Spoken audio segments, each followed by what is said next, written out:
India. Okay. In last class we have seen classification of the tribes, right? Okay. PT recorded sessions. Thank you. Thank you so much, Deepali. Thank you so much. Fine. So in the last and all the best. And you want to continue the remaining classes also recorded. And all the best for your preparation. Thank you so much. Okay. Then. So we are now discussing like the previous questions from classification. Do you remember we completed classification of the tribes on the basis of 5 factors? 6.1 is about the classification of the tribes based on geography, linguistic, religion, okay, then racial, okay, racial and economic. These are the 5 things given in the syllabus. In addition to that, we have also seen classification on the basis of degree of incorporation into the Hinduism, okay, and classification based on their size, okay. So like that, we have seen a few other classifications, but as per the syllabus, we have classification on the basis of 5 factors. And yesterday we could not see the previous questions, so I brought the previous questions for you today. So let us see the previous questions from tribal classification. First one, elucidate linguistic classification of Indian tribes 2020. This year question 15 marks. Can you write 200 words on this question? Quite simple, right? And I hope you have done the homework that I have given yesterday. So that is maps and making notes.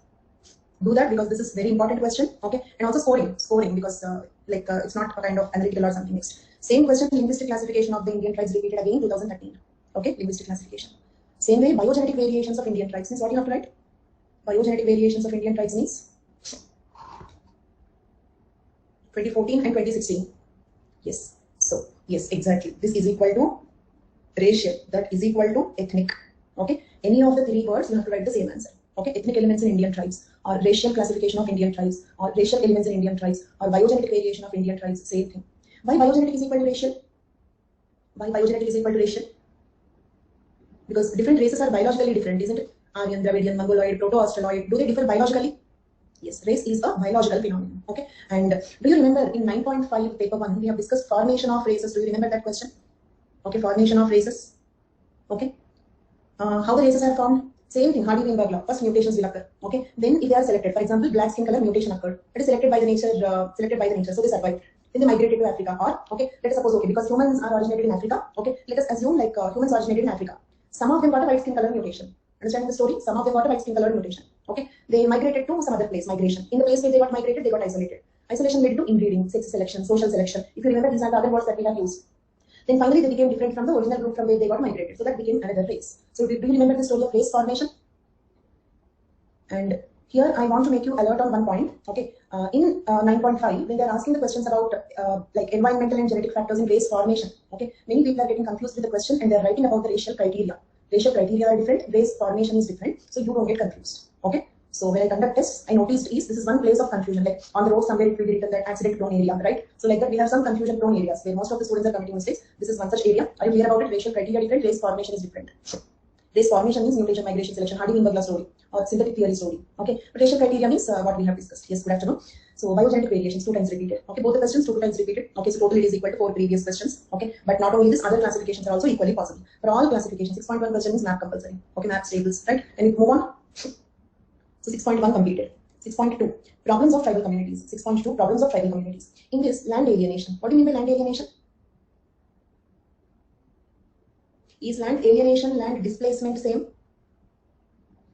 Is land alienation and land displacement same? Yes, correct. Anil, Rangarayan, correct. Pavan, correct. Now the next question, are they both same? Land alienation, displacement. Are they both same? No, they are slightly different. In land alienation, what happens is they can stay there. They live there only, but they cannot use the forest. They live in the forest, but they cannot use the forest. Okay. For example, in Northeast, just imagine the situation of the tea estates. Okay, tea plantations, right? Okay, thousands of acres of tea plantation. Okay, there the tribals are living, but what they can do there? Can they do hunting, shift cultivation, pastoralism? Okay, so what they are doing? They are not doing their traditional economies. They are just working as labor in the land which they owned once upon a time. At one point of time, they owned it. Now they became laborers in that particular place. So that is called as land alienation. Whereas displacement is physically sending them out. Okay, in the case of mining, dam construction, road construction, national park, biosphere, sanctuary. Okay, so in all such incidents, physically sending them out of the forest is called as displacement. These 2 are different. Okay, and land alienation is a central problem for the remaining all problems. Okay, means you can draw a flowchart like this. Say, for example, land alienation. Okay, land alienation leads to poverty, unemployment. Agreed? Poverty, unemployment, right? And they both lead to, can they both lead to indebtedness? Indebtedness. Okay, first of all, if they are alienated from the land, now they are okay. They cannot perform their traditional occupations, so they don't have an economic occupation. So unemployment leading to poverty. They both lead to indebtedness. Means they take loans, and they cannot take formal loans from the banks. Okay, so they take loans from the money lenders. Okay, local money lenders that lead to bonded labor. Okay, that lead to bonded labor. Right. So do you agree? Land alienation is a problem, is some central problem which is leading to the remaining all problems.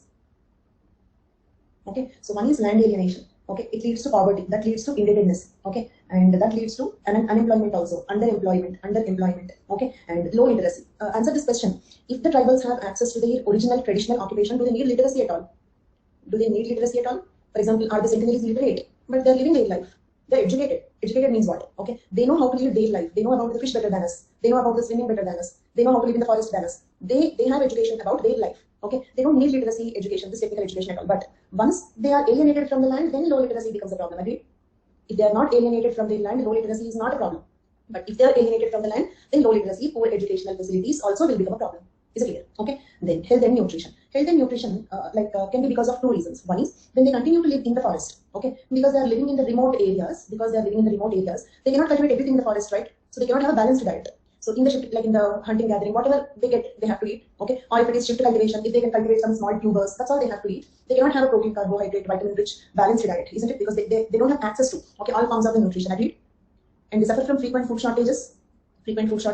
Okay, so this is one problem. Okay, second problem: if they are alienated or displaced, then poverty leads to problems of health and nutrition. Agreed? If they live in the forest because of lack of access to the balanced diet. Okay, they get lack of access to a balanced diet, lack of access to the health infrastructure, isn't it? For example, some medical emergency, they cannot come to the cities and get treatment from the advanced health technology in the cities or towns, right? Okay, so access to the developed areas, okay, is missing factor when they live in the forest. So they will suffer from these health and also nutrition. Okay, moreover, forests means like they are kind of breeding houses of bacteria, isn't it? Because they have warm and humid conditions, malaria problem. Okay, so they suffer from more infections and lack of access to the health technology, health infrastructure. Okay, lack of access to the balanced diet are the problems when they live in the forest. Once they're displaced, okay, they came to city, but they don't have money, they cannot afford treatment. Is it clear? For example, in the case of this pandemic, everything is coming in front of our eyes in its raw form. Okay, like in the recent past, we heard about this black fungus infections and all, and the treatment was so costly that a few people spent even in crores of rupees for the treatment. You might have heard about it. So the drug was also there was scarcity of the drug. Okay, for the drug and remdesivir, lakhs of rupees. So do you agree that poverty leads to the lack of access to the health facilities, though they are available in the same place where they live? So due to poverty, they don't have access to balanced diet and health infrastructure. So health and nutrition becomes a problem of the tribals, though they live in the forest or they are displaced. In both the situations, health and nutrition is a problem. Okay, so this is an overview of all the tribal problems. Okay, and if I further explain, okay, it will be very boring. It will be difficult to listen to that class. So I decided not to explain this. I will give you the notes, but the notes is too elaborate.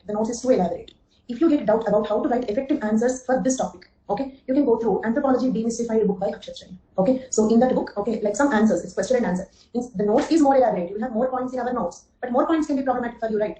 Okay, notes is more informative, but more information is problematic to you. How to write an effective answer? How to draw flow charts? Okay, so he has written the answers in the form of flow charts. For tribal problems, flow charts is a beautiful way of writing the answers. So please follow this instruction, right? Okay, because tribal problems will be monotonous if you write in the form of paragraphs, points, because here maps are not possible, graphs are not possible, tables are not possible. Okay, so the effective way of writing the answers is to draw the flow charts. So how to present tribal problems answers? Okay, you can go not only that book, Anthropology Simplified. Okay, any question and answer format book you can purchase. One such book is important before you go to the exam, right? And I told you the order. First notes, because first we have to know the full idea of the subject. Then comes how to make effective answers. Okay, so you should not read question and answer format books in the beginning of your preparation. Okay, that will make you lazy. That will make you have incomplete knowledge and all, which is not good, because the questions are not always very straightforward. Moreover, if you write the same answers, they will not give the marks, isn't it? Everybody write answers from that book. Why do they give the marks? Okay, so you should show some difference. Okay, so if you have to be better, so that is the reason why before the exams, once your preparation is completed, you definitely need one such book, any book. Okay, so there is nothing specific. Both are equally good. Any one book in the question and answer format. Okay. Because how much ever I explain, write like this, write like that, some written answers will help you better in that. Okay, so now, with this, okay, I'll give you the material and I will upload Tribal India on this Sunday. Okay, because I'm still working on that. I'm kind of, I have a habit of updating. Okay, or you might have noticed already 2 times. Okay, unit to demographic profile of India in tribal anthropology, regionalism, communalism. I totally changed the content. Okay, so I work till the last minute of giving you the material. Okay, and like my notes is also available on Amazon. Okay, but if you purchase it, useless. Okay, now the notes is much better. Okay, so I keep changing the notes every year, not every year, maybe probably every batch also. So like I'm just working on that. So that's why I did not upload it till last Sunday. This Sunday I will complete the work and I will upload the total Tribal India notes in A4 format. This time I will upload in your course only. So don't worry. Okay, I've done a mistake last time. This time I will upload in your course only. Okay, yeah. So you need not, because this is too elaborate. I give you in the A4 format. Okay. Demarcate distribution of tribes in the particular parts of the state. No, state enough. Okay, like within the state, particular part is difficult. Okay, state correctly. Which state? Okay, that is important. Okay. Then yes. Okay. Either anthropology simplified or anthropology demystified. One book before you go to the final exam. Okay. To get an idea about how to write effective answers. Right. Yes. So I hope the tribal problems you go through. But we have two specific tribal problems which are not mentioned in the syllabus. Okay, particularly one, denotified tribes. Okay, but there was a previous question on that. Let us see this. Okay, the problems of denotified tribes. Okay, what do you mean by denotified tribes? I have seen some students getting confused between descheduling, okay, or descheduled tribes. Okay, denotified tribes. What is the difference? Okay, you about denotified. First, tell me what do you mean by descheduling? So what do you mean by descheduling and what do you mean by scheduling? No more a scheduled tribe, not in the ST list anymore. Why? Because they prospered. In the due course of time, they prospered, they developed. So, okay, they do not require the ST reservation anymore. So that is called descheduling.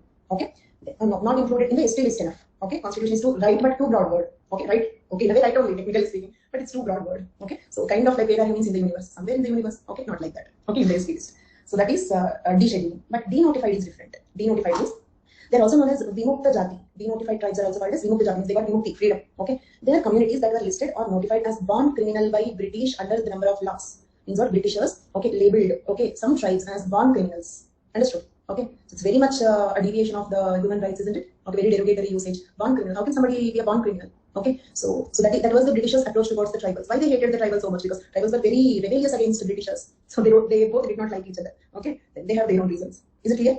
Okay, at one point of time, the British rulers, under a number of laws, okay, they treated some tribes as born criminals. This process began with the Criminal Tribes Act 1871. The first of such kind is the Criminal Tribes Act of 1871. Okay, remember this because you may not get the question like problems of denotified tribes, but approach towards the tribes during the colonial period can be a question, right? Okay, or compare the approach towards the tribes during colonial period and post-colonial period. In such questions also you can use the content. Every point, trust me, is a compulsory question. Okay, every point, not every point in the syllabus, every sentence in the notes is a compulsory question. Okay, means you may not get the question with the heading of the topic, but still you will have to write that sentence in one or the other question. Tribal anthropology is like that. For tribal anthropology, syllabus is meaningless. Okay, don't worry too much about the syllabus. Okay, go by the previous questions. Okay, then, so the denotified tribes, also known as Vimukta Jati, the process began with Criminal Tribes Act 1871, which gave police wide powers to arrest members of such communities and control and monitor their movements. Okay, means the police are free to arrest them. Okay, they can freely just, okay, I didn't like you, arrest. Is it clear? Okay, so I got in frustration, arrest. Okay, or some crime I did not get the actual accused, arrest. Do you understand? Okay, and control and monitor their movements. Once a tribe became notified as a criminal, so first of all, to understand what is denotified, you have to understand what is notified. Notified means what? Notified as what? Notified as a criminal. Under what? Criminal Tribes Act. Understand? If the Criminal Tribes Act is repealed, then they will become denotified, isn't it? If the tribals are notified as criminals under the Criminal Tribes Act, if the Criminal Tribes Act is repealed, okay, then they will become denotified. They are not criminal tribes anymore. Then they got Vimukti. So therefore they are called Vimukta Jati. Okay, so notified, denotified, Vimukta Jati, Criminal Tribes Act keywords. Okay, so once a tribe becomes notified as a criminal, all its members were required to register with the local magistrate. Okay, failing which they will be charged with a crime. Okay, they have to register their name, identity details, and all with the local magistrate. If they don't do that, they will be charged with a crime. Oh, okay, Criminal Tribes Act 1871 story over. The next act. Okay, it is followed by Criminal Tribes Act of 1952. Okay, now once again the question. Do you remember in forest policy I told you one scheme? Okay, the British forest policy was not favorable to tribes. Soon after the independence, like we followed the colonial legacy. Gradually, the national policy of India became, okay, the national tribal policy of India became more favorable to tribes. Do you remember this scheme? Same scheme applies here also. Same scheme applies here also. Okay, 1871 Criminal Tribes Act. Soon after the independence, we continued the legacy. Okay, we continued the legacy. We had a Criminal Tribes Act in 1952. Okay, the act was repealed post-independence and communities were denotified. Later, the act was repealed. So, if the Criminal Tribes Act is repealed, they will become denotified. They are not notified as criminals anymore. So, therefore, they are called denotified tribes. But the problem is, okay, see, on the paper is different, in the real ground is different, isn't it? Okay, reality on the ground is different. So, for example, let us take about the women discrimination. Presently, the girls have equal rights in the father's property according to the law. But how many fathers are actually giving equal property to the daughter? I think I shared with you one incident. One of my friend, okay, actually his wife, okay, his wife's father is too rich, probably around 50-60 acres of land he is having. So from that, trust me, to his daughter he has given half an acre of land. Okay, I think I shared this incident with you. Because I probably might have shared because like I got really surprised with that. Okay, and actually, okay, he was really such a nice father, such a caring father, having a lot of concern. It's not that he actually discriminated her. Okay, they treat both of them, my friend and his wife, really very well. Okay, so that is the situation, right? Same day here also, the act is repealed. Technically, they are denotified. Okay, but okay, still they still have that stigma. They still have that taboo. Understood my point? Okay, socially, legally they are denotified, but socially they still have that stigma. But story did not end. Although denotified in 1952, members of denotified tribes often find themselves restricted by Habitual Offenders Act 1959. After this act repealed in 1952, the next one came Habitual Offenders Act. Habitual Offenders Act means what? Crime is their habit. As a habit, they do the crime. Okay, in 1959, which has similar provisions as the 1871. Okay. Yeah. Okay. Then which has similar provisions as the 1871 Act for restricting the movement of those found to be habitual offenders. Got it? There were various reasons as to why these communities were labelled criminal. Now comes the question: why the Britishers labelled them as criminals? Why the Britishers labelled them as criminals? The National Commission for Denotified Nomadic and Semi-Nomadic Tribes, NCDNST, important, memorize it. The National Commission for Denotified Nomadic, Semi-Nomadic Tribes, okay, constituted in 2005, notes in its 2008 report. Okay, in 2005, okay, the commission formed, and the commission submitted the report in 2008. Okay, that the forest laws that came into force from the mid-19th century onwards deprived a large number of communities of their traditional rights of grazing, hunting, gathering, and shift cultivation in specific areas, isn't it? The forest policy, okay, made the communities deprived of their rights of grazing, so pastoralism not possible, hunting not possible, shift cultivation not possible. All these are illegal. Okay, the new laws of which these communities were unaware criminalized their very source of livelihood. I gave you one striking example. Say, for example, regularly daily morning 9 o'clock you are going to the office. Suddenly somebody declares that going to the office is a criminal offense. So how it will be some? So that will be the situation. Moreover, they don't know. Did you understand? For example, according to the new forest policies, not new today, okay, at that time, okay, according to the new forest policy, grazing is illegal, but they did not even know that grazing is illegal. Did you understand the situation? Hunting is illegal, hunting a specific animal is illegal, but they did not know. They have been hunting, they continued. Okay, so how much we know about all the laws? Obviously, they don't know about all the laws they had. Okay, so they just innocently continued what they have been doing since a long time. Okay, but okay, now they have criminal offenses, so they became criminals. Unknowingly, they became criminals. Okay, the new laws of which these communities were unaware criminalized their very source of livelihood, and they frequently found themselves on the wrong side of the law.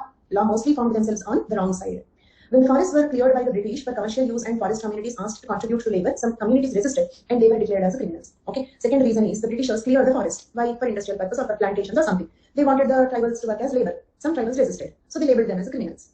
Okay. As NCDNST report says, in fact, the state was the biggest enemy of the nomads, for it represented the interests of the dominant classes for whom, okay, the communities were both a threat and a nuisance. Okay. The forest communities were both a threat and a nuisance. So the tribals are a threat and nuisance for whom? Tribals are a threat and a nuisance for whom? The peregrinated, okay, or the tribals, forest fringe people. These are all the synonyms. It's not only Britishers, dominant classes also. Britishers, correct. Dominant classes also. Okay, it means what? Like when you have to develop the country on the whole. Okay, even today, not only Britishers, even today. Okay, if you have to develop the country on the whole. Okay, then the tribals will be deprived of their rights. So this you can write in the conclusion. You can write in the conclusion. Examples of such criminal tribes are Banjara, Meena, Sansi, Hirula. So they are some tribes which are labeled as criminal tribes. Clear for all of you? Or habitual offenders. 4 examples enough. Okay. Discuss the problems of denotified tribes for 15 marks. Prepare for this for 15 marks. Can you write 15 marks answer on this? Yes. Next topic. 7.3 pseudo-tribalism. 7.3 pseudo-tribalism. I hope you keep underlining all the topics that we have completed.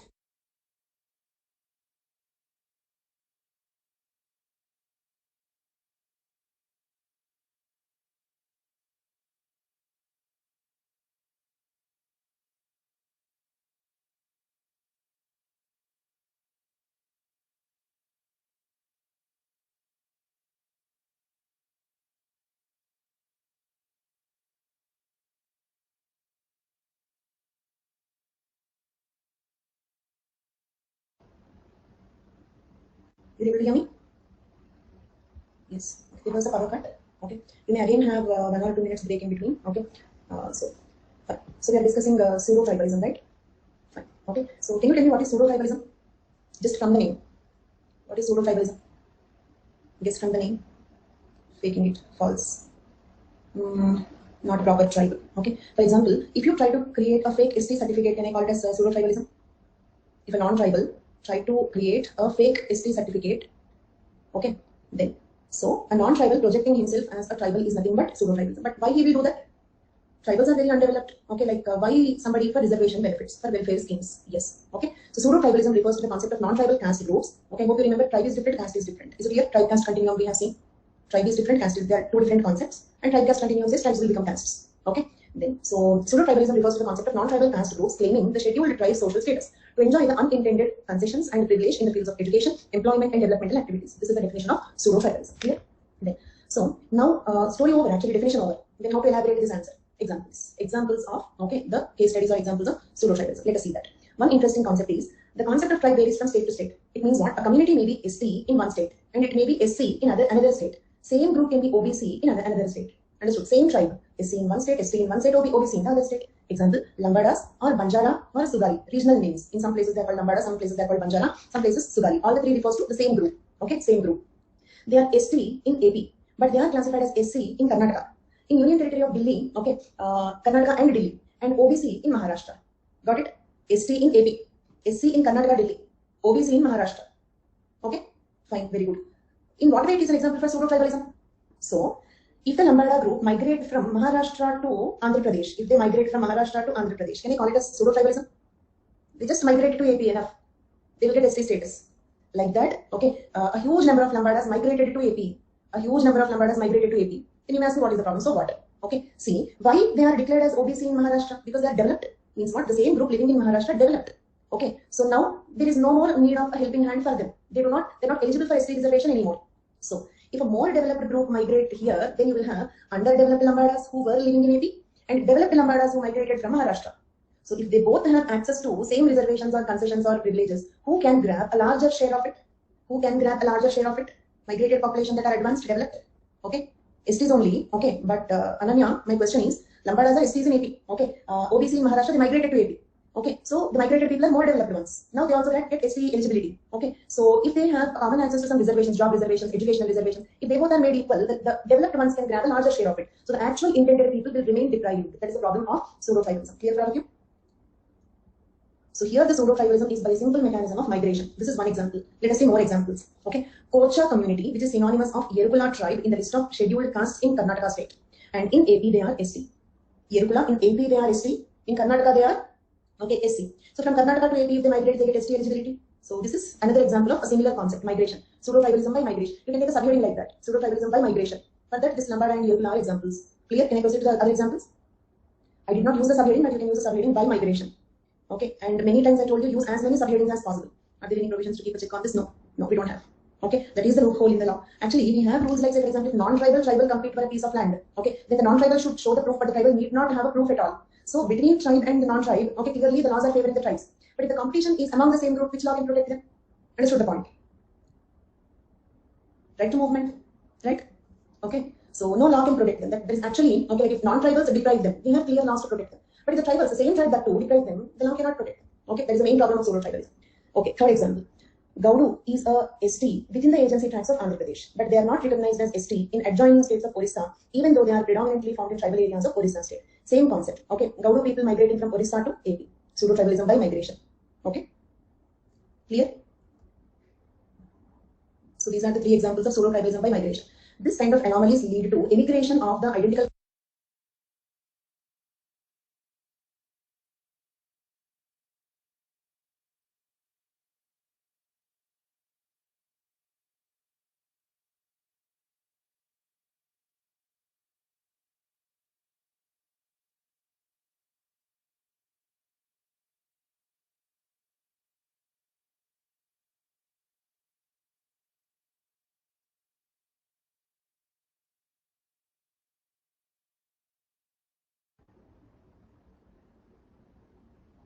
Are you able to hear me? Yes, okay. So I hope now there won't be any more disturbance. Okay, fine. So we have seen three examples for pseudo-tribalism by migration. Okay, next. This kind of anomalies lead to immigration of identical communities from a state where they are not scheduled to a state where the same group is scheduled in order to utilize the benefits under the grab of scheduled tribes. So migration story over. Second wave. Okay, three examples for the first wave, migration. Remember the examples. Okay, I hope you remember the examples. Small recap. Lambadas from Maharashtra to AP. Kocha, okay, from Karnataka to AP. Gaudu from Orissa to AP. Okay, remember the three names. This is by migration. Next one. Identical nomenclature of certain, nomenclature means naming. Identical nomenclature of certain communities, sometimes based on identical traditional occupations within the state, also is leading to much confusion and facilitating these non-tribal caste groups to gain scheduled tribal social status. Okay, with examples it will be clear. Example, case study. Kamara caste, okay, Kamara caste group of people which is included in the state BC list. Okay, Kamara caste included in state BC list. They are blacksmiths in the plain areas. They are claiming as Kamaras of agency track for the sake of concerning the reservation benefits of scheduled tribes. Clear all of you? So means Kamara group, two groups. Those who are living in plain areas, they are blacksmiths. They are in the state BC list. But Kamaras in the agency track, that's a tribe. But that is also named, same name. Is it clear? A tribal community, a non-tribal community, both are having the same name. Okay, then can the non-tribal community use this loophole to claim that I am that Kamara, that is ST? Because both have the same name. Okay, so these two are quite distinct communities and they differ widely in their customs, traditions, habits, and values. The social organization of these two communities and associated ritual practices are dramatically opposite to each other. Okay, they are very different. But the plain area Kamaras, who are the blacksmiths, are claiming themselves to be the agency areas Kamaras, who are STs. Oh, okay, so here which subheading you can take? Here the subheading, through similarity in nomenclature. Okay, second subheading, through similarity in nomenclature. Okay, that is second subheading. For that, this is example. Okay, then let us see one more example. Gaudu of agency tracts, they are pastoral. Gaudu of agency tract, they are pastoral. They are included in the ST list. But Gauda of plain areas, Gaudu, Gauda. Okay, this one letter difference. Okay, Gauda of plain areas, who are traditional toddy tappers. Okay, they are included in B series. So Gaudu in forest areas, they are pastoral. Gauda in plain areas, they are toddy tappers. Gaudu are in ST list, Gauda are in OBC list, BC list, state BC list. Okay, both communities are distinct and different. The High Court in its writ appeal number 439 in 1980 also clearly brought out this distinction between the two communities. And Gauda or Gamalla people, even residing in agency areas, cannot be recognized as scheduled tribes. Is it clear? So, as you have asked previously, some of you have asked, okay, are there any provisions for it? You don't have a provision as such, okay, but like the High Court declared that, okay, Gaudas cannot claim the ST reservation as Gaudu, okay, by a writ appeal, it gave that declaration. Is it clear? So, these two are the examples of similarity in the naming, similarity in nomenclature, okay. Next. One more example. The people belonging to Pala Eriki caste, Pala Eriki is a caste, styling themselves as Erukula and are producing bogus tribal certificates. It's okay, you can skip this example because there are too many examples. That is enough. One more example. Some of the communities who, even without any kind of identical nomenclature, are also fraudulently claiming as if they belong to the same.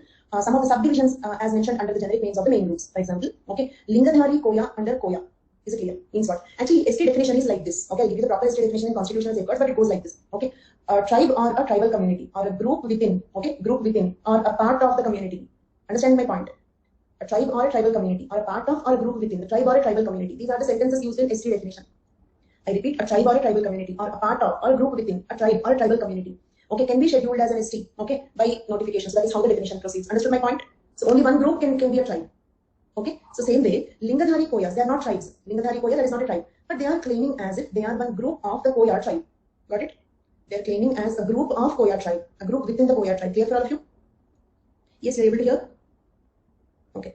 So, these are the examples of pseudo-tribalism under three subheadings. Okay, through migration, through similarity in nomenclature. Third one, claiming as a group within a tribal community. Okay, and examples for each type. So, can you write a note on pseudo-tribalism for around 200 words?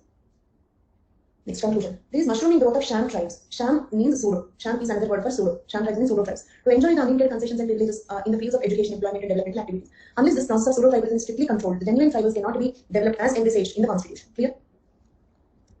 So pseudo tribalism over. 7.3. It is given in 7.3. Now we are moving on to 8.1.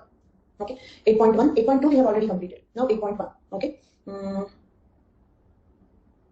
They're using like spelling mistake. They're manipulating like that. Okay, if you feel the example is not possible, if you feel it's not logical, skip that. You know, so many examples. Okay. Then, so 8.1, impact of Hinduism, Buddhism, Christianity, Islam, and other religions on tribal societies, and how the questions are coming. Let us just look at the questions once so that we will have some idea. Okay. See, these are the previous questions from that topic. 2020, 15 marks. Explain the impact of Hinduism on tribal people of India.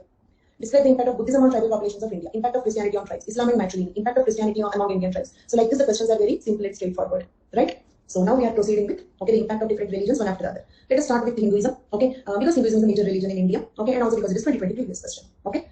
So first, impact of Hinduism, right? Hindu mode of tribal absorption means what? Okay, Hindus are trying to absorb the tribal communities into Hinduism, right? Okay, it is a smooth process without any missionary activities. Like Christianity, do Hindus have missionary activities? Missionary activities are very common in Christianity. So the Hindu way of tribal absorption is not by missionary activities. It is a smooth process. Then what do you mean by a smooth process? Why is it smooth? Okay, so let us see that. That's what we are going to discuss about.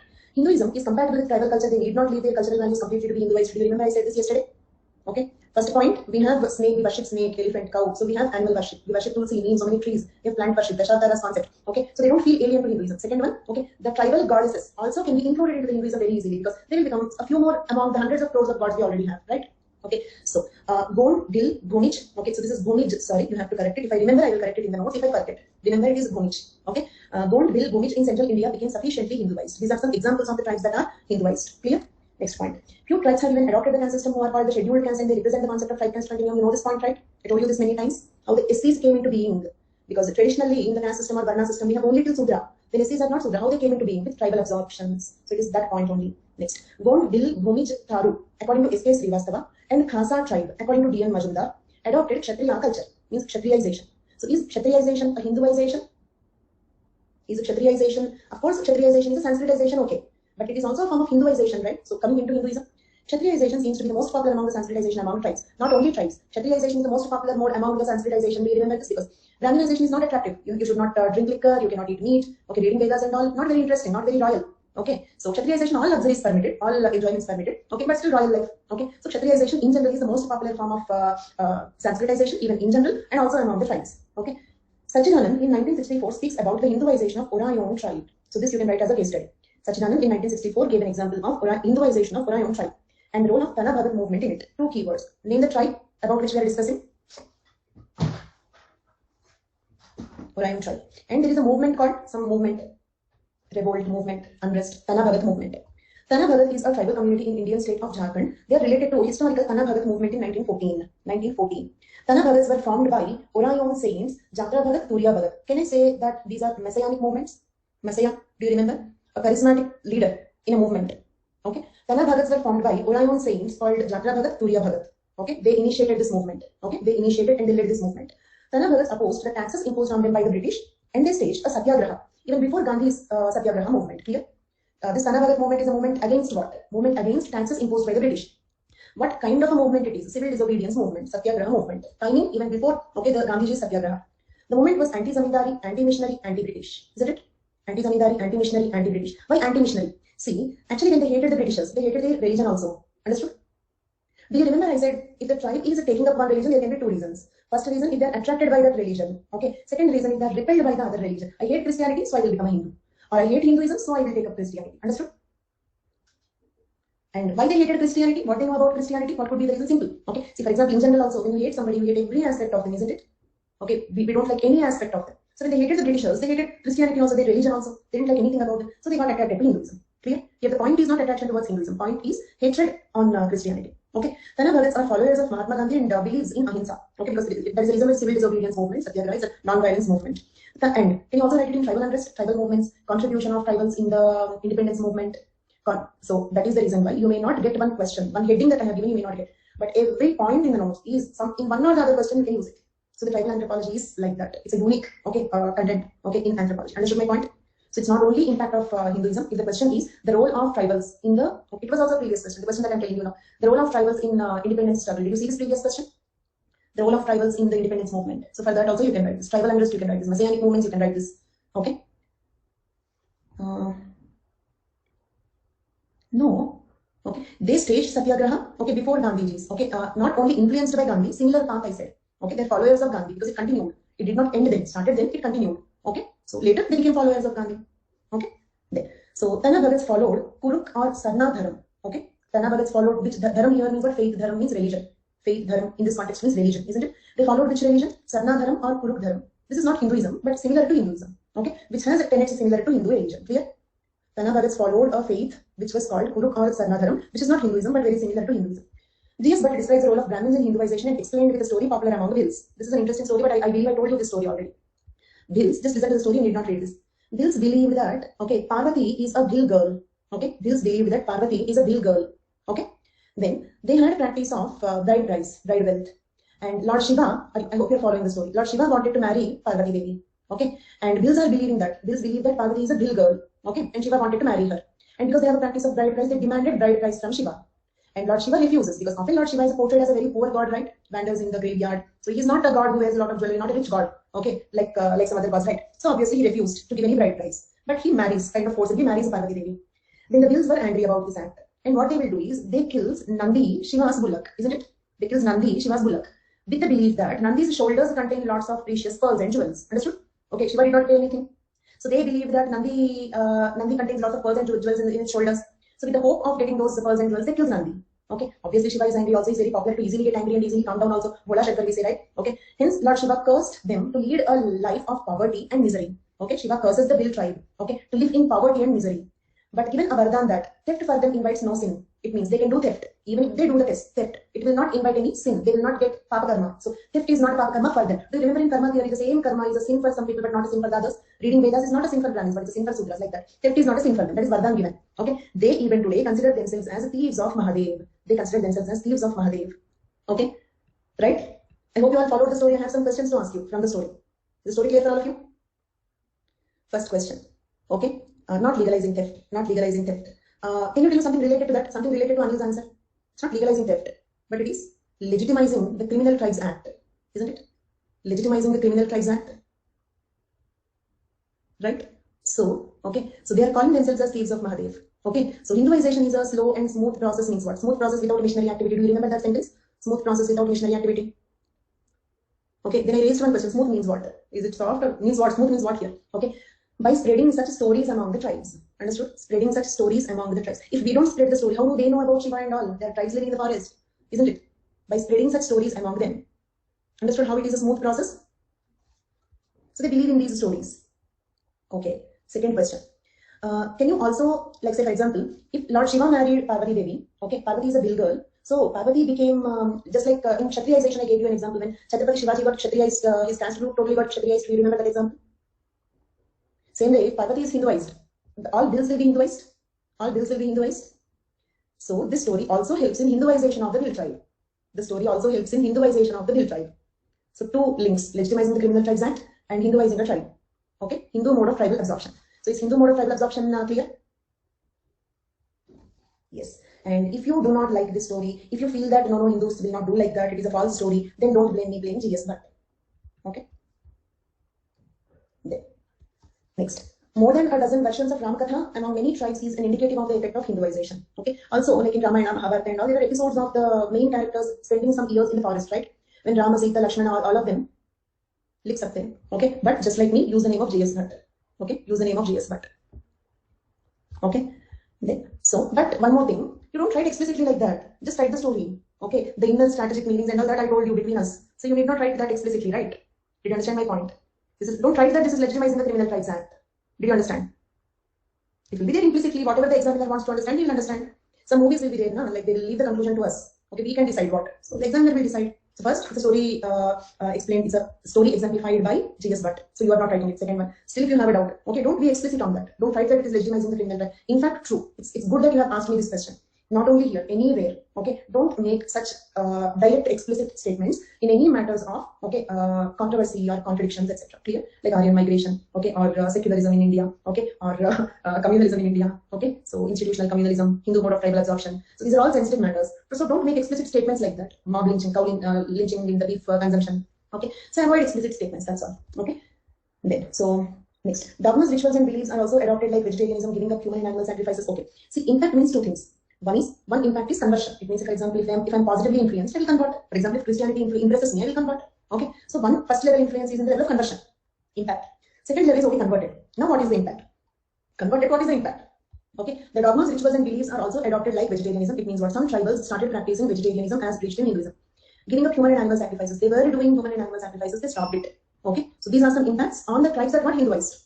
Tribals believe that the tribes originated from the castes. No, sorry, reverse. Okay. Castes originate from the tribes. Okay. If I remember, I will correct it. If I forget, okay, please remember and correct it. Clear for all of you? Tribe caste continuum concept. Then increase in child marriage. Child marriage is more common in tribals or non-tribals? Do you remember we discussed in demographic profile of India? Female infanticide, female feticide are maximum in the most developed states, isn't it? Child marriage, gender discrimination is the more the advancement, the more the gender discrimination.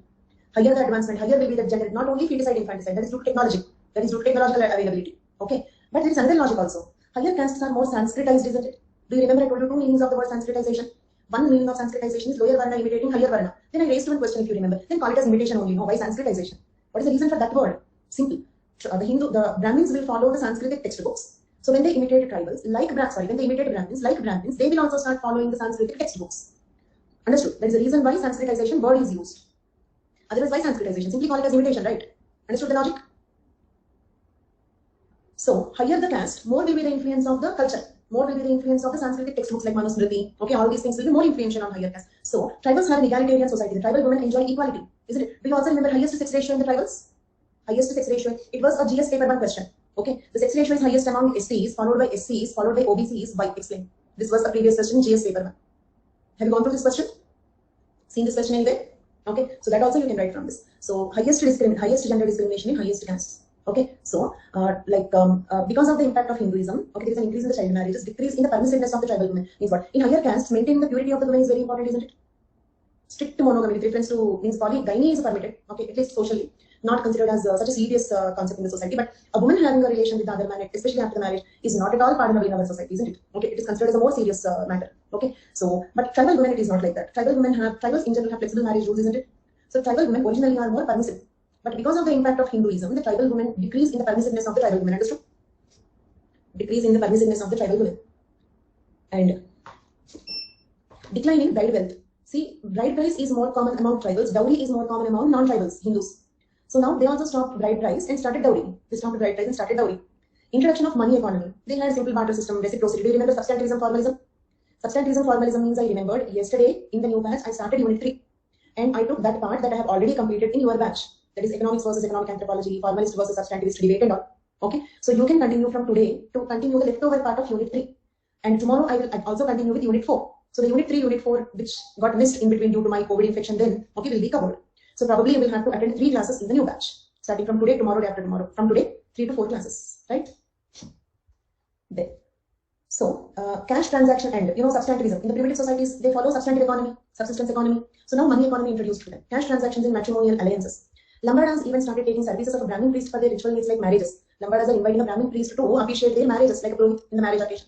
They started marrying cross cousins like Hindus. Cross cousin marriages are common in Hindus, but regional variation is also there, I agree. Okay, then one more point. According to G.S. Bhatt, okay, forms of Gotra are more totemistic than Vedic. Okay, read this point and I will ask you a question from this. Read the point, I will ask a question from that. According to G.S. Bhatt, forms of Gotra are more totemistic than Vedic. Okay, is it an example for universalization or parochialization? Is it an example for universalization or parochialization? Very good, very good. Universalization. Why universalization? Okay. Tribals are small local groups. So they had the totemism concept. That is taken, okay, by the Hindu religion. Now Gotra concept is throughout India. Gotra concept is throughout the Hinduism. So local culture got universalized. Understood the logic? Example for this. Okay. Kashyapa clan. Kashyapa means tortoise. Clan became Kashyapa Gotra. Okay. Understood? Kashyapa clan became Kashyapa Gotra. So Gotras in Hinduism originated from the totemism among the tribals. Okay. Then according to Griffiths, whole tribe of UP and MP are forming miniature caste system among them. They are forming miniature caste system among them just like Hindus. Negative feature is their simple magical religious practices are replaced by complex rituals which are costly and need a priest. See, this is one criticism on Hinduism. Okay. That the religion is too complex. Means what? Okay. Do you feel you can understand Rigveda, Yajurveda, Atharvaveda, Samaveda? If you read, can you understand? Such an educated people cannot understand. How can the layman understand them? So the whole purpose of, okay, the religious textbooks is gone. The whole purpose of, because religious textbook means something that we should study and follow. Okay, if it is something that no one can understand, what will be the use of that? Okay, but if you observe Buddhism, Pali language, okay, or like usually, okay, they write in many religions that religious textbooks are in the same language they speak, or the language which is understandable by the, the language which is understandable by the layman in most of the religions, may not be all. Okay, so not only that, complex ritual procedures. For example, if you take the marriage ritual, 7-day occasion, okay, so many rituals in that, okay, so many mantras in that, okay, again, we don't understand them. Okay, some good Purohits if they explain. Okay, these days the Purohits also became like Mama, not Swaha. Swaha means it's on. Mama means they will chant all mantras. If I say Mama, it means yes, I only said it. Okay, so that is the meaning of that. Okay, some Purohits these days they are also becoming commercial. Okay, and they want to attract the public, so they are explaining the meanings. In that case, it's okay. Okay, but like usually we don't even understand the meaning of all the mantras and all during death rituals, birth rituals, and all that. So because of the impact of Hinduism, the simple forms of religion in tribes got complex. They became complex and they required the help of a priest. Hindus used the permissiveness of tribal women, which increased prostitution among them. The Rajvanshi of Bengal believe that they belong to the same Gotra as a Kashyap, but they practice Gotra endogamy unlike Hindus. From this point, what you can understand is Hinduization does not mean that they exactly be like Hindus. Okay, so it need not be like exactly like Hindus. Clear? Okay. Use the word Hindu mode of tribal acquisition somewhere in your answer. Use this word. Okay, and use the names of. These are all some words that you can use. Use the names of universalization, parochialization to explain this Hinduization. These are some key words that you can use. Clear? With this, we completed the impact of Hinduism. Impact of Hinduism over. And what is this Parshuram story? I'll just tell you the story. If you feel it is needed, use it. Otherwise, ignore it. Okay, story is interesting. I'll tell you. You know Parshuram? Right. So I will write some names here. If you need, take them down. The story is not given in the notes. So if you want, take it down. Okay. Jamadagni, a saint Jamadagni. Okay. And his wife Renuka. Okay. Son Parshuram. Okay. Now, so here, like I think in caste, open nature of the caste, there also I took the example of Parshuram. Born to be a Brahmin, but Kshatriya by habit. Isn't it? With practice, the Varna can be changed. Do you remember?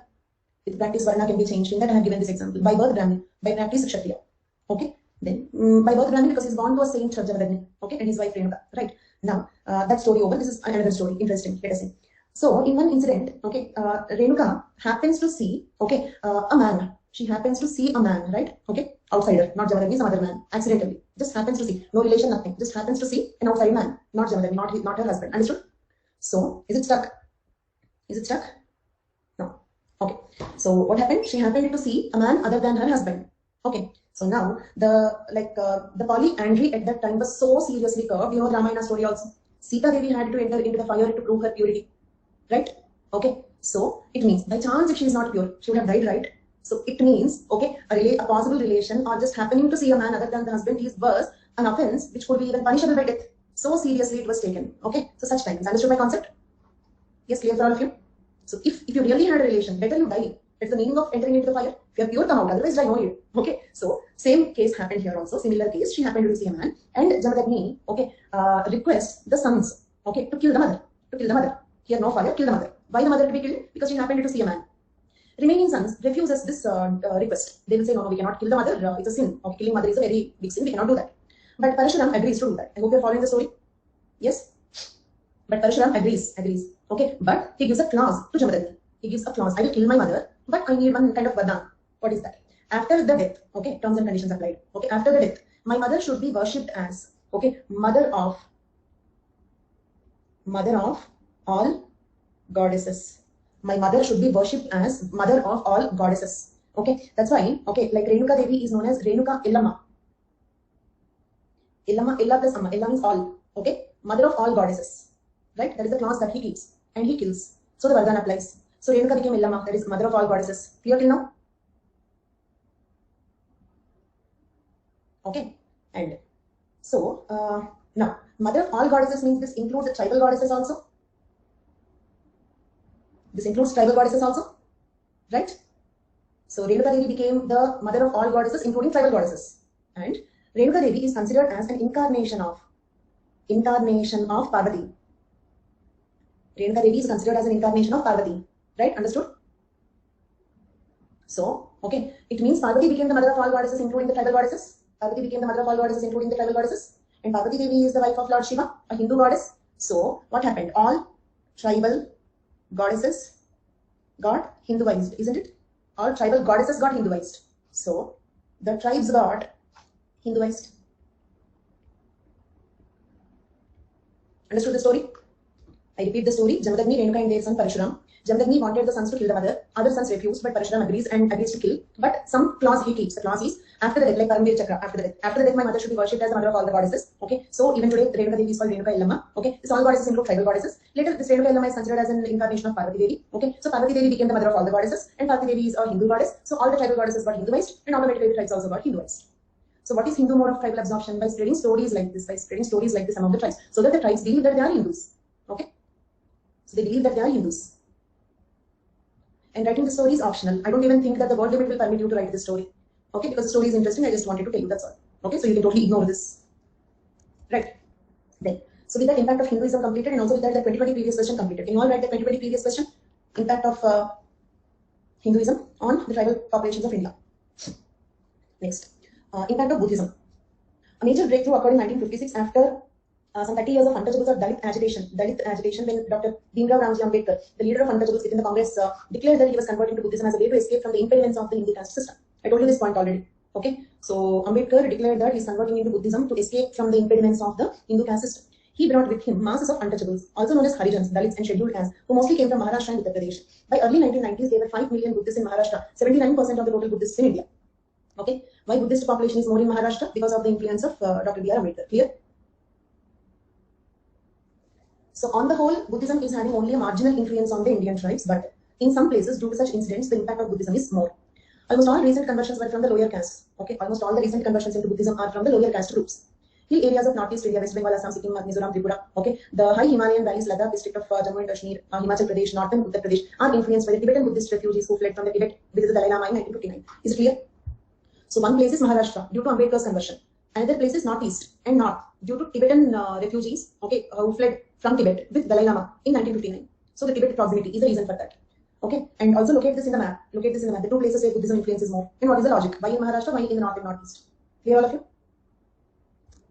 Reason for the impact. You can use a subheading reason for the impact. Okay.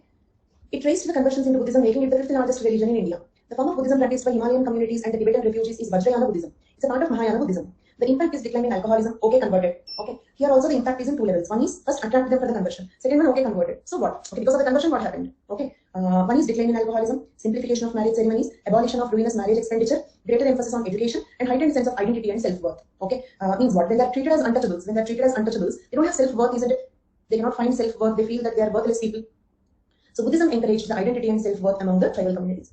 Buddhism and Islam are marginal when compared to Christianity. Remember, first Hinduism, then Christianity, then remaining religions are just having marginal influence on the tribal populations of India. Clear?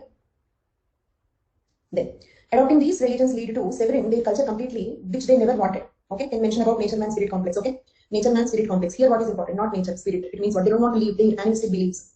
They don't want to leave their animistic beliefs. Okay, without leaving them, if conversion is possible, they are okay. Understood? Goats of Northwest Himalaya, Bhutias, Lepchas, Chatmas, Nagas of Northeast Himalaya, some tribes of Arunachal Pradesh, some tribes of Ladakh practice Buddhism. Examples important. Those who have taken Buddhism maintain Gompa. Gompa means what? A temple-like place, a holy place. Okay. Those who have taken Buddhism maintain a Gompa, a holy place where the images of Buddha are installed and holy books are kept. So this is a place where they will keep the images of Buddha and holy books. Okay. A lama attached to each Gompa. When Gompa is like a temple, lama is like a priest, right? County and Singpo practice Hinayana Buddhism and maintain monastery locally known as Babucham. These are all keywords, please. Don't forget them. County tribe, Singpo tribe, they're tribe examples. They practice which form of Buddhism? Hinayana Buddhism. Earlier one, Vajrayana Buddhism. It's a form of Mahayana Buddhism. They maintain a monastery. Monasteries are very common in Buddhism. Their monastery is locally known as Babucham. Next, one more example. Kovas. Now they are called Buguns. Buguns of Arunachal Pradesh. Do you remember? I think in kinship we have seen one example related to this. Okay. Classificatory kinship terminology. Do you remember? Or at least now able to recollect?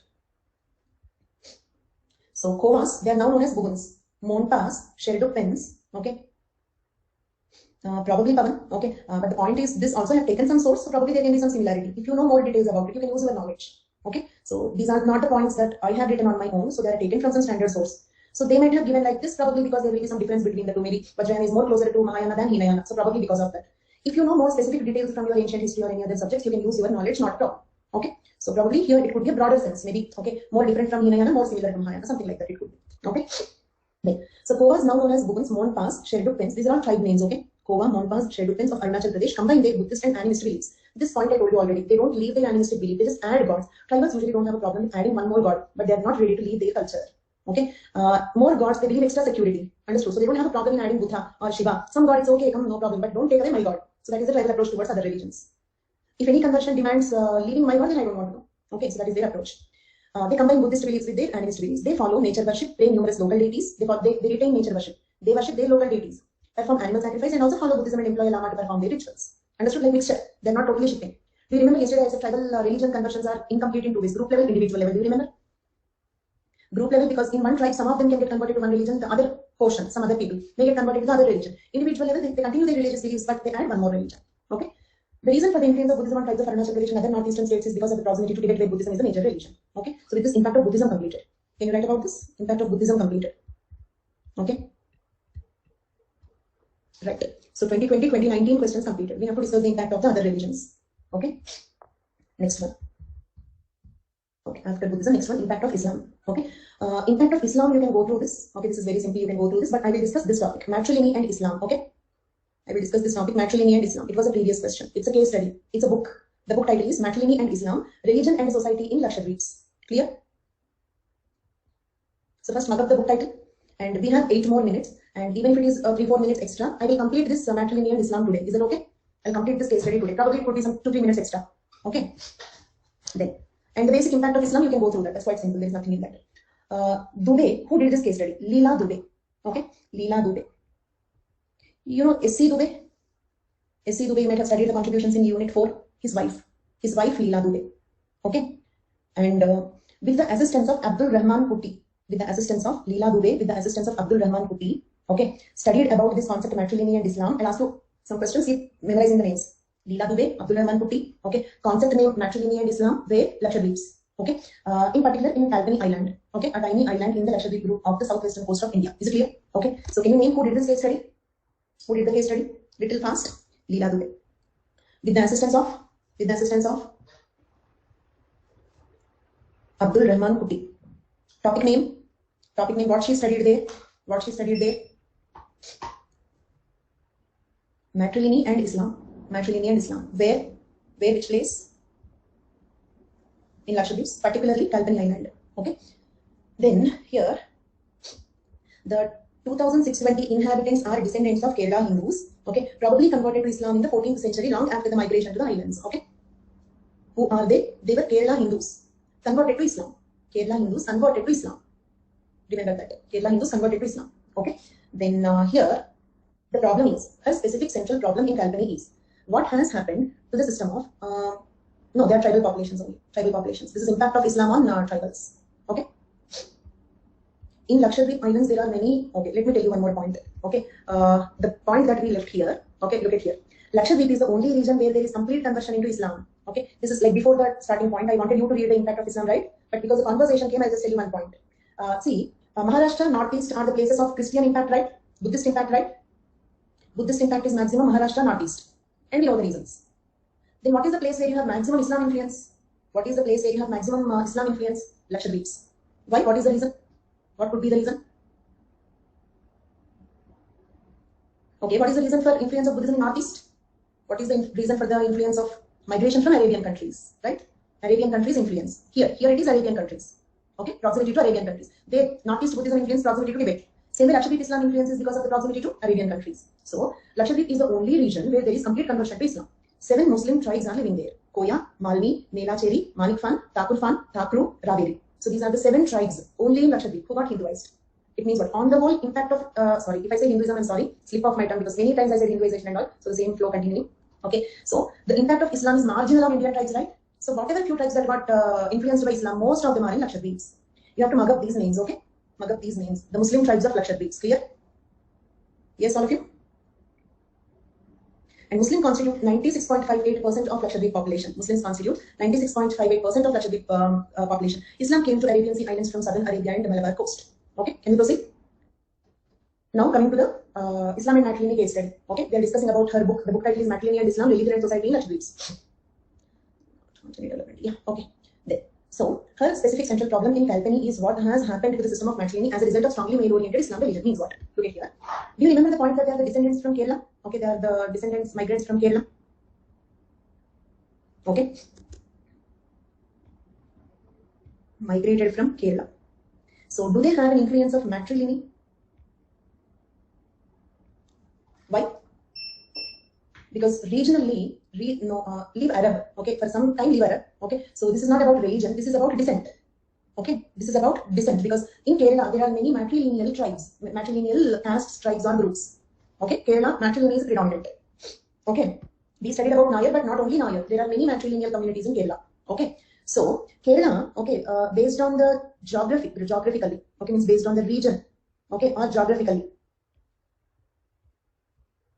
having influence of matrilineal. Okay, over. Now what happened? They are converted to Islam, isn't it? And Islam is a very patriarchal religion, right? Islam is both explicitly and implicitly it is a patriarch. Even today, okay, the women do not go into the mosques. Okay, even today in many countries they strictly follow the Parda system. Okay, and they have guardian system, a male guardian for every woman, isn't it? Okay, triple talaq that is recently banned in India. Okay, so like that, on the whole, Islam is a very patriarchal religion, right? So when it comes to religion, okay, and I'm willingly writing in blue and red colors, okay, the points I wanted to highlight. Give my answers, all of you. When it comes to religion, religiously, they are matriarchal or patriarchal? Religiously. Based on the religion, it should be patriarchal.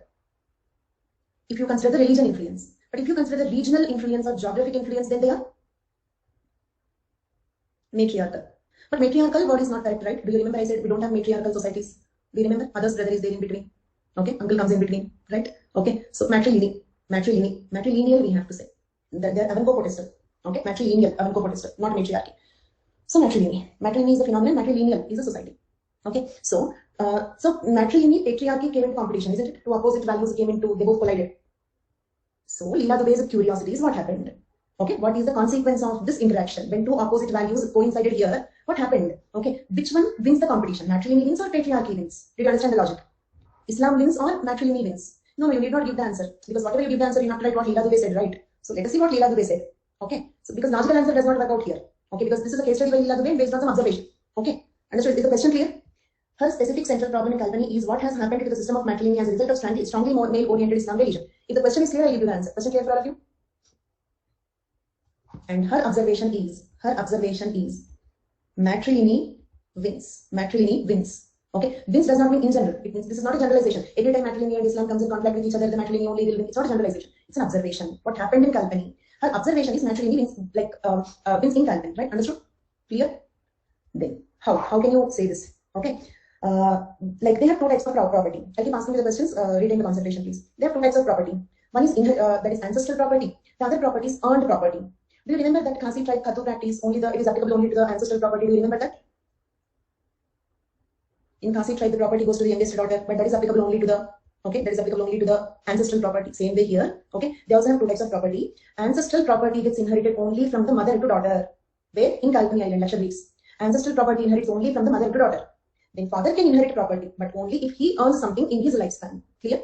Fathers have nothing to do. It means males have nothing to do with ancestral property. So you tell me based on this observation whether Islam wins or matrilineal wins here in this point. So males do not have any relation with ancestral property. Ancestral property inherits only through mother's line. Next one. And I'll ask you all the points. Parda system is absent in Kalpani. Okay. Parda system means women subjugation, isn't it? In matrilineal societies, women are more powerful, isn't it? Okay. So is Parda system consistent with matrilineal? Yes, all of you. Is Parda system consistent with matrilineal? No. Why powerful people hide themselves? Is it clear? Okay. So Parda system is absent in Kalpani. So now tell me, Islam wins or matrilineal wins? Islam wins or matrilineal wins from this observation? Matrilineal. One more thing. Polygyny is permitted in Islam, right? In general, polygyny is permitted in Islam. But in Kalpani it is missing. In Kalpani it is missing. Why? Okay, you tell me. Is polygyny consistent with matrilineal? Is polygyny consistent with matrilineal? No. Do you remember polyandry in Nair? Polyandry in Nair, isn't it? Either monogamy or polyandry, okay, but not polygyny. So polygyny missing in Kalpani. So which wins? Matrilineal or Islam? Matrilineal. Fourth point. Okay, can we summarize the 4 points? Okay, first point, Parda system absent, polygyny absent, ancestral property only through mother's line. Are all the 3 points clear? Fourth point. We have easy divorce in Islam, that is talaq system, triple talaq. Then answer this question. In Arabian form of Islam, the triple talaq can be said by man or woman. Some students told that some forms of talaq even the women also say. Okay, but mostly, I'm just asking mostly. Who says triple talaq? Mostly man. Because some students like who are Muslims and who have knowledge, they informed me, okay, long ago, 2-3 years back, that there are many forms of talaq and some forms of talaq can be said by women also, they said. So probably correct. Okay. So, but in practical reality, usually the talaq, in most of the cases, it comes from the man. But here it is, women are powerful. So here, both say talaq. Women also can say talaq, man also can say talaq. Not only can say, common. Okay. Talaq from women's side is also common, talaq from man's side is also common. Making the marriages more fragile. So this is how the Islam, in the 4th point, Islam modified due to matrilineal descent, agree? A practice of Islam is slightly modified due to matrilineal influence. On the whole conclusion, matrilineal wins. Story over. Okay. Impact of Hinduism, Buddhism, Islam over. Almost completed. Okay. We just matrilineal wins. If that is a joke, it's okay. But otherwise, if you are serious about it, don't use that sentence. Matrilineal wins. Okay. There. So, except Christianity, influence of Christianity, we completed all. So we can consider because this is simple. This is similar to westernization, modernization, and all. There is no technicality in this. We'll briefly discuss this and we'll move on to. Okay. The other topics left over are constitutional provisions, PBTGs, developmental programs and schemes. Okay, so these are some topics and few more. Okay, like this, still 4-5 more topics left over. Okay, probably I may need around 3 more classes per tribal. Around 4 more. Yeah, many topics left. That's what I'm saying. We have 3 more classes. Okay, so that too, if I cannot complete in 3 more classes, 4 more classes. Okay, there is nothing. I'll complete everything. Okay, if I leave anything, I'll ask you if it is okay. Then only I will leave, like tribal problems. Few simple topics that you can read. Okay, yeah.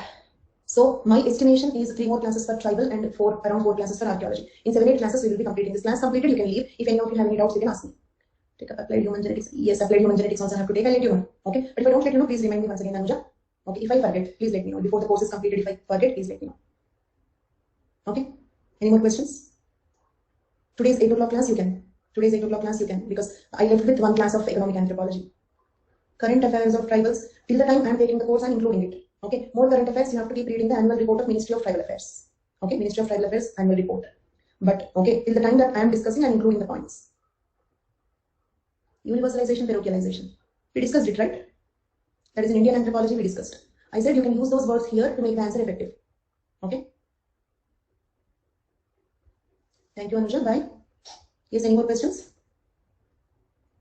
Okay, so that's all for today's class. Thank you all so much. Bye-bye.